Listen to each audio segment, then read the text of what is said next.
नमस्कार, मी सोनल तांबे.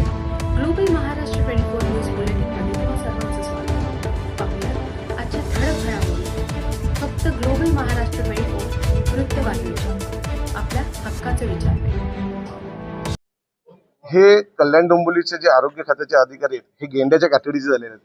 ह्यांना निवेदन द्या, पत्र द्या, तरी सुद्धा ह्यांना जमत नाही काही गोष्टी. तर त्याकरता आम्ही आज हे ऑक्सिजन वगैरे लावून त्यांना निवेदन द्यायला आलोय.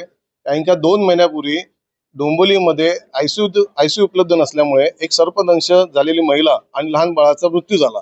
तसेच काल देखील आमच्या गणेशच्या वार्डातली ठाणकरपाड्यातली एक महिला होती. त्यांना वृद्ध महिलेला आम्ही रात्री दवाखान्यात नेलो होतो हॉस्पिटलमध्ये. 2 तास थांबून ठेवलं. 2 तास थांबून ठेवल्यावर बोलतात की आयसीयूची गरज आहे, आमच्याकडे आयसीयू उपलब्ध नाहीये, त्यामुळे त्यांना मुंबईला पाठवलं. अहो, मुंबईला जायला रस्त्याचे काम चालू आहे, 2-2, 3-3 तास जातात. असं जर एवढं मोठ्या शहरामध्ये आयसीयू नसेल आणि एखादं जाताना रस्त्यामध्ये जर एखादा माणूस जगावला तर ह्याच्यामध्ये जबाबदार कोण असणार? हे भ्रष्ट अधिकारी. त्यामुळे आज आम्ही हे ऑक्सिजन लावून आलोय की आता तरी त्यांना जाग आली पाहिजे, नाहीतर ह्याच्या पुढे आम्ही मोठं आंदोलन घेऊ. लवकरात लवकर जे आयसीयू चालू केले त्यासाठी एवढा खर्च केलाय, तो खर्च कशाला वाया घालवत आहे? तो लोकांच्या उपयोगाला घालवा. त्यासाठी आज आम्ही इथे आलेलो आहे आणि हे नाही केलं तर मग जन आंदोलन.